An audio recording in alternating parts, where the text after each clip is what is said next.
Hello and welcome everyone to this video podcast for evolution and diversity. In this podcast we're going to focus on the phylum Chordata. Now we've already talked about this phylum in the last video podcast, but today we're going to expand that discussion and spend a little bit more time with this phylum. And we're going to even spend a little bit more time with it in the next video podcast as well. So again, we're going to focus right down here with this phylum of the Chordates. Now if we expand the phylum of the Chordates, we can see that there are many members. And this is a nice figure because it tells you how they differentiate from each other. And we can see here, Chordata, it's a monophyletic group and includes every member over here.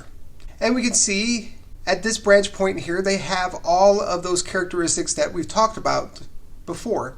They have a dorsal hollow nerve cord, they have a nodal cord, they have a muscular post-anal tail, and they have pharyngeal slits, even though it's not listed here. But they do because all Chordates do. And then you can see how new adaptations come along. They gain a cranium and vertebrae. They have paired sense organs.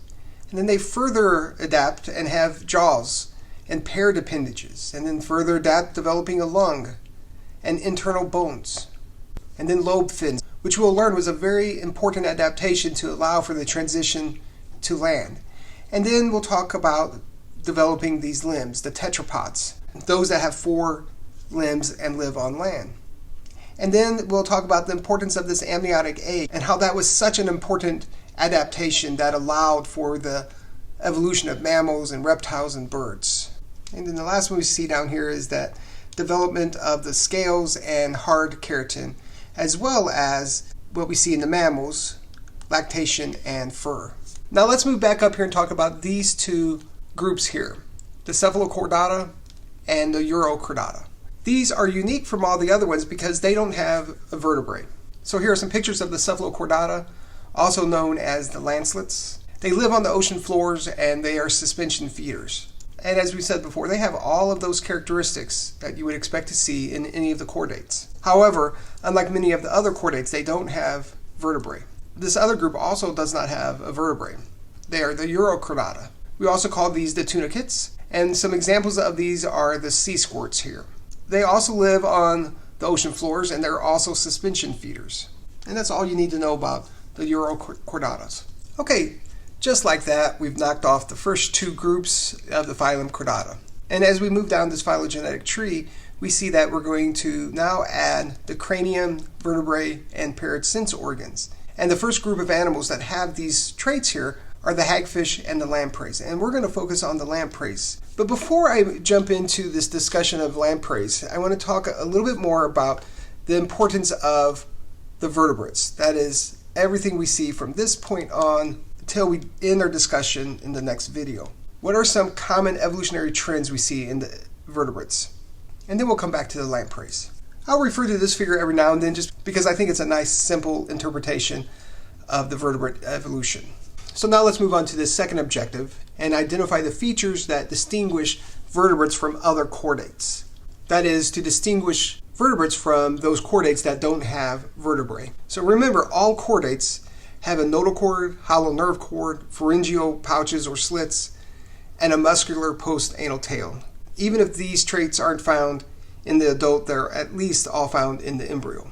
So what distinguishes the vertebrates from these other non-vertebrate chordates? And so it's mainly these 3 features. Vertebrates have a vertebrae, and this vertebrae is either a cartilage or bone structure found on the dorsal part of the body, and these vertebrae protect the spinal cord.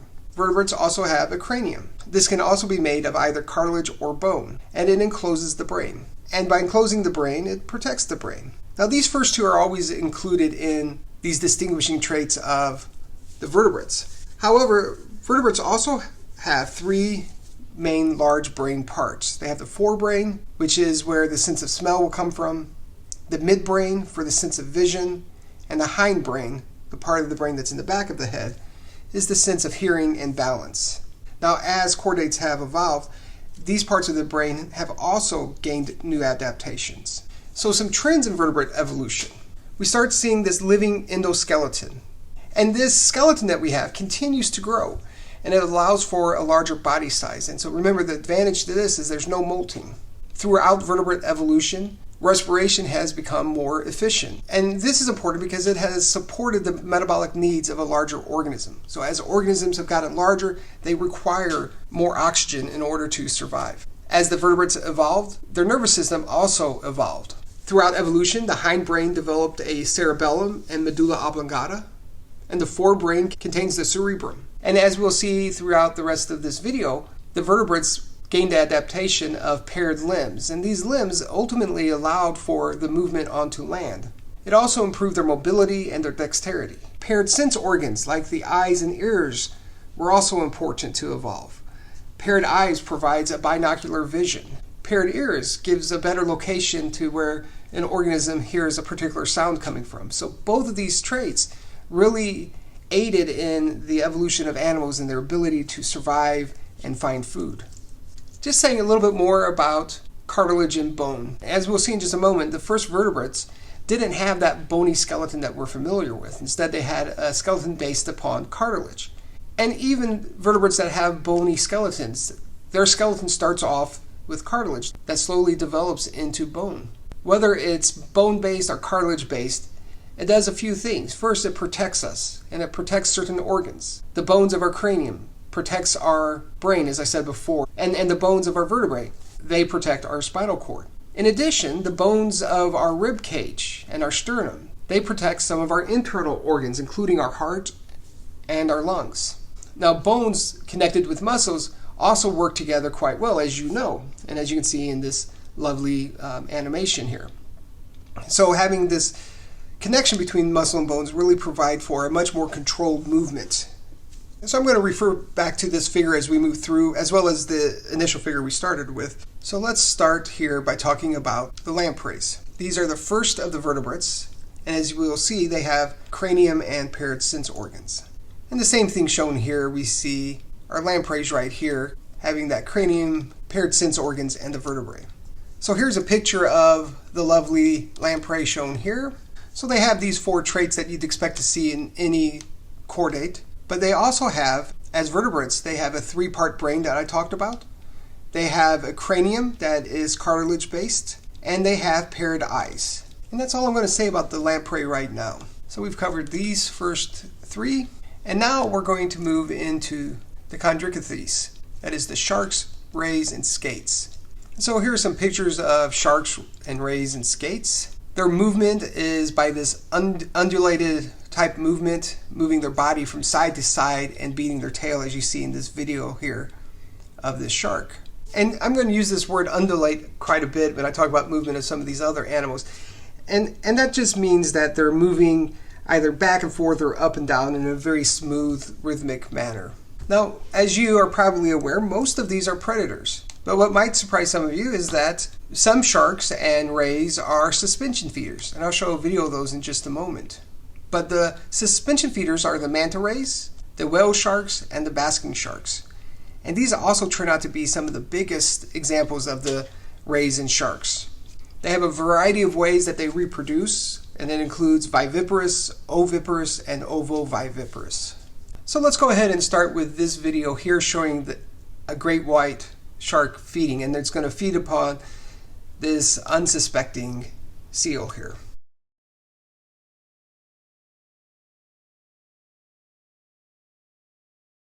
And here comes the great white shark coming up, pouncing upon the seal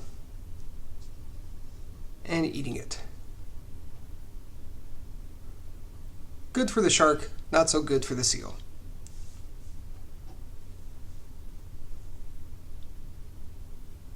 So now let's move on and talk about some of these suspension feeders that you might be less familiar with. And so the first one I want to show you is this giant manta ray. And as you're watching it, you'll see how big it is. And it looks just like a regular old stingray, except that it's huge. And you'll see that it feeds exclusively on plankton that it obtains by opening its wide mouth and just swimming through the ocean, taking in all of that water and all of the plankton that is in that water. It's impressive to think about its size and how much plankton it has to consume daily in order to continue to survive. So let's watch this for about 10 seconds here. Here it is with its mouth wide open, swimming through the ocean.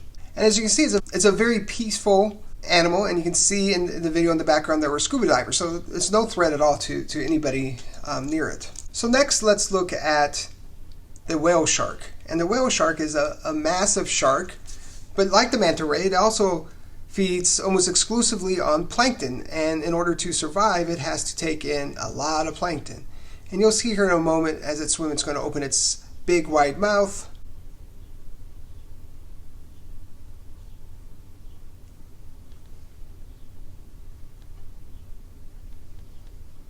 So there it's opening its mouth as it's swimming, taking in all that plankton. And here's another good image of it.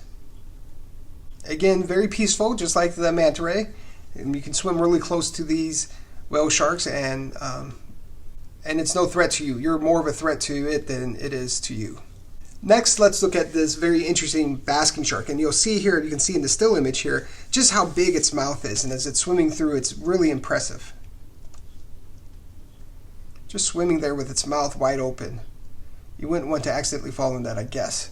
But again, no threat to humans. Humans are much more of a threat to the basking shark than the basking shark is to the human.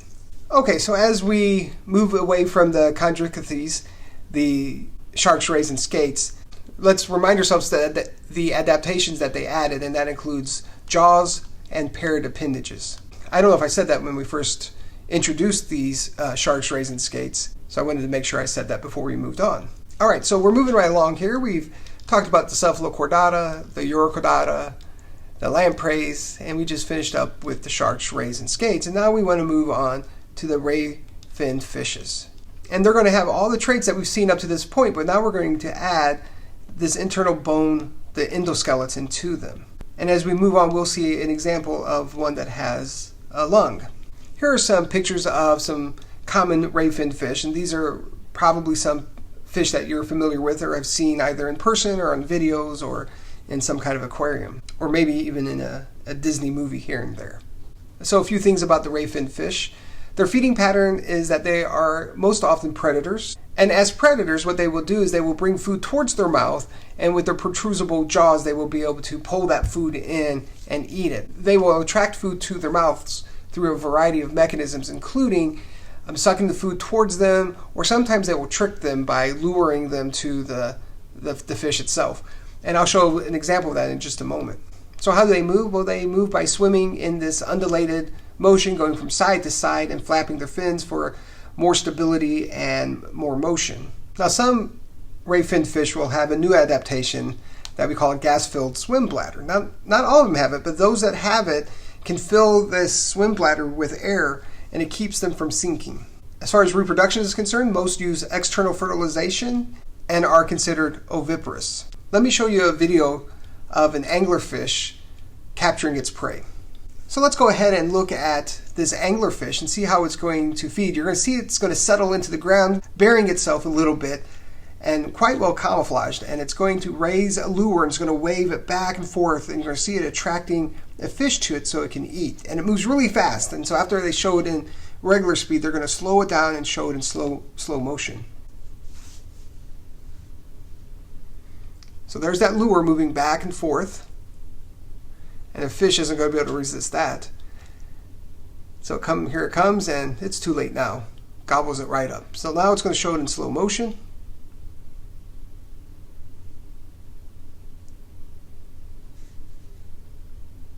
And here it goes.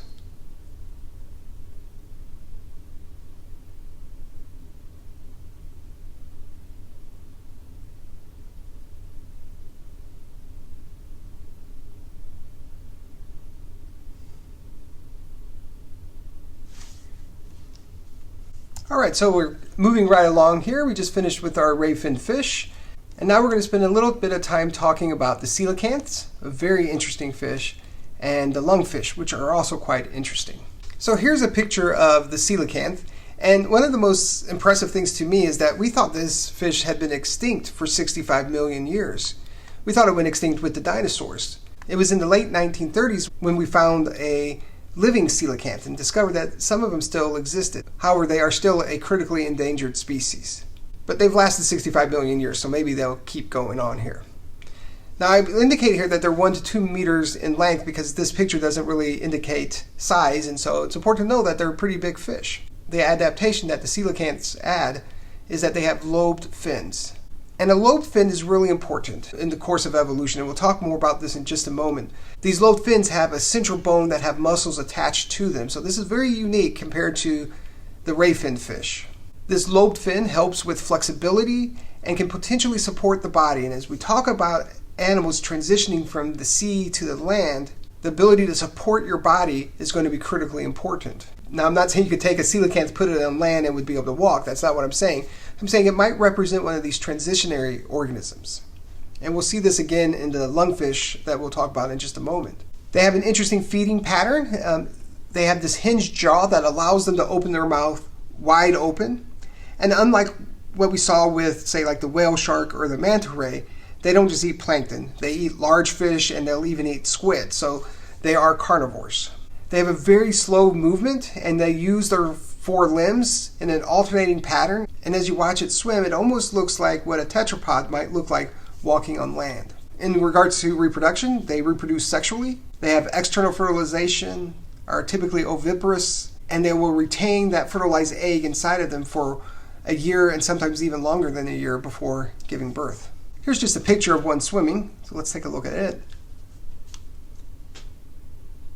Again, you can see how it's moving really slow. And you can see how the fins, it's harder to see in this video, I think, but they will alternate back and forth. You can see a little bit better here, how those fins are moving back and forth.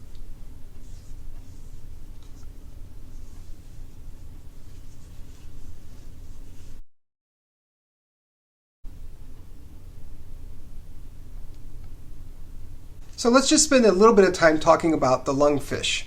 And I'm not going to spend as much time with them, but they're a very important vertebrate as we think about this evolution of moving to land. And so these fish have lobed fins, just like we saw in the coelacanths, but they can also breathe air, and I'll show you a video of that in just a moment. So again, they have lungs, and they can breathe air above surfaces.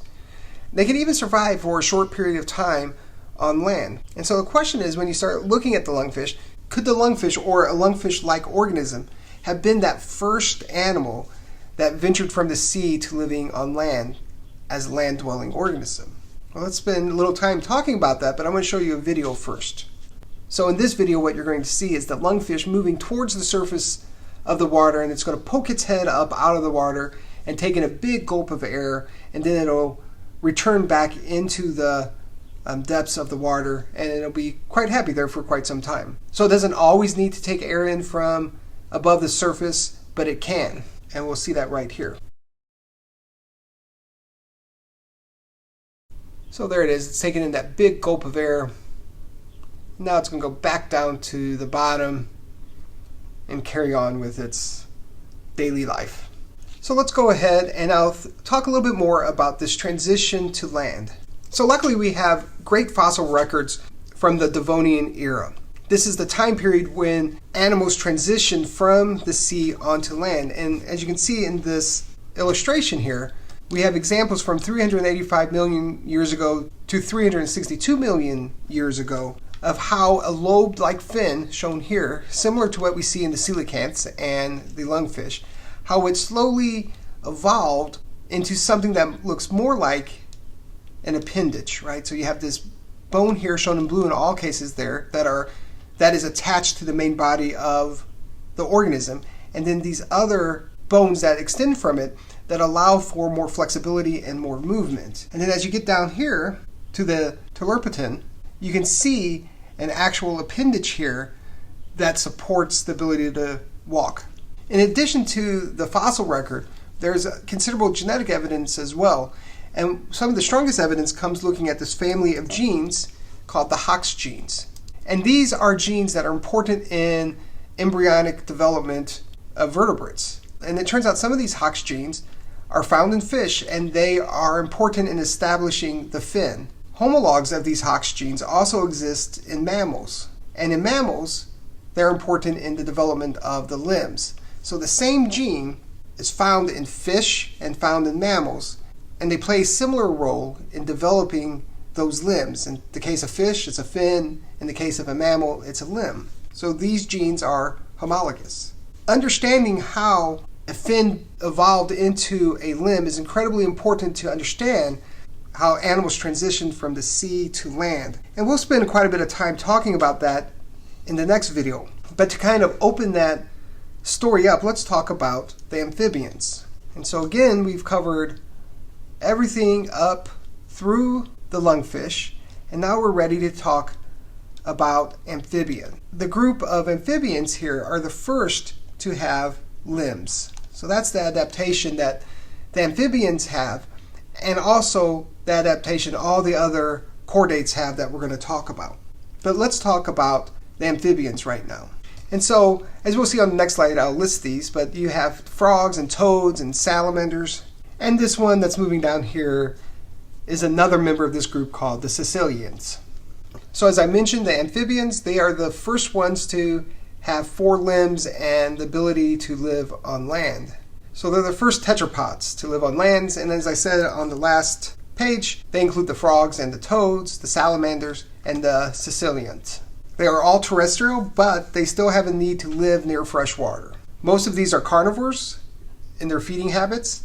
Movements are quite varied depending on which groups you're looking at. The frogs and toads and salamanders have 4 limbs to walk or hop, depending on which one you're talking about. In water, the salamanders will undulate their bodies back and forth in a swimming-like motion, whereas frogs and toads will use their hind legs to kick. The caecilians, they look more like a snake in their movement, and they don't have limbs. And so instead of walking on 4 limbs, they'll bury themselves in the ground, and then they will move back and forth in a way that resembles that of a snake. As far as reproduction is concerned, they reproduce sexually.